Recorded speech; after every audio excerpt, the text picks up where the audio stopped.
নমস্কার। এই ভিডিওটি আমার ছাত্রছাত্রীদের এবং তাদের যে অভিভাবিকা রয়েছেন তাদের জন্য। আপনারা জানেন যে গ্রীষ্মের ছুটিতে মে মাসে ছুটি ছিল 1 মাস এবং সেখানে সামার প্রজেক্ট দেওয়া হয়েছিল এবং সামার প্রজেক্টের তার সাথে সাথে মে মাসের এখানে দেখুন মে মাসের যে পরীক্ষা যে ফর্মেট ইভ্যালুয়েশন সেখানে 20 মার্কস রয়েছে।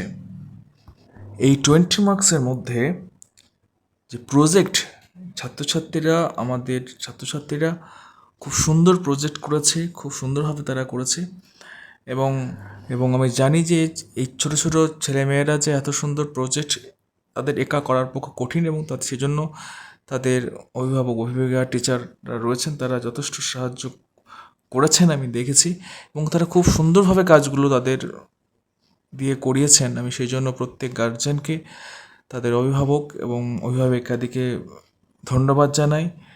এত যত্নের সাথে, এত আন্তরিকতার সাথে আপনারা বাচ্চাদের প্রজেক্টগুলো করতে সহযোগিতা করেছেন, তাই তাদের তো মূল্য দেওয়া প্রয়োজন। এবং সেই জন্য এবং এখানে একটা ইম্পর্ট্যান্ট বিষয় যে এর সাথে সাথে এটাও আমাদের মনে রাখতে হবে যে মে মাসের ছুটি থাকলেও সেখানে কিন্তু ফর্মেটিভ ইভ্যালুয়েশনে 20 মার্কস বসাতে হবে, জুন মাসে বসাতে হবে। এখন জুন মাস চলছে, তাহলে এই মাসে আমাদের মে মাস এবং জুন মাসের 2 মাসেরই 40 মার্কস করতে হবে। তাহলে মে মাসের 20 মার্কসের মধ্যে তার সঙ্গে সঙ্গে একটা আমাদের নোটিফিকেশান দেওয়া হয়েছে, একটা অর্ডার দেওয়া হয়েছে। সেখানে বলা হয়েছে যে আমি দিয়েছি দেখুন, সেখানে বলা হয়েছে যে মে মাস আমাদের একদম ওপর থেকে অর্ডার আছে যে মে মাস থেকে আগস্ট মাস পর্যন্ত যে মে মাসে প্রত্যেকটা বইয়ের কতটা পাতা পড়াতে হবে, কত পাতা অঙ্ক বইয়ের কতগুলো পাতা এই মে মাসের মধ্যে করতে হবে, জুলাইয়ের মধ্যে করতে হবে, জুন মাসের মধ্যে করতে হবে, অর্থাৎ প্রত্যেক মাসের সিলেবাস ঠিক করে দেওয়া হয়েছে। তাহলে মে মাসের পড়াটাও আমাকে করতে হবে প্লাস প্রজেক্ট। তাই আমি ঠিক করেছি আগামীকাল মানে বাচ্চাদের সমস্ত ছাত্রছাত্রীদের সমস্ত প্রজেক্টগুলো, মানে আমার অঙ্কের সাবজেক্টের বলছি, প্রজেক্টগুলো সব দেখব এবং সে তার একটা নাম্বার বসাবো। নাম্বারটা কীভাবে হবে?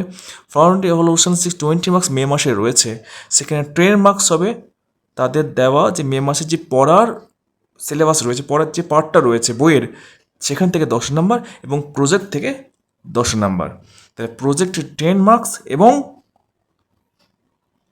পড়া অঙ্ক বইয়ের যে পাতাগুলো সিলেবাস কমপ্লিট করতে আমাদেরকে বলা হয়েছে ওপর থেকে, সেই সিলেবাস অংশটুকে 10 নাম্বার।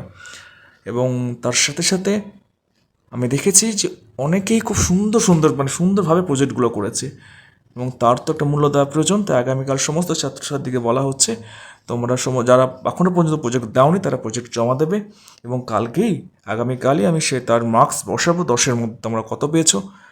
আর গার্জেনদিকেও বলবো আপনাদেরকে আবারও ধন্যবাদ যে আপনারা যথেষ্ট আন্তরিকতার সাথে সেগুলো করতে সাহায্য করেছেন। Thank you.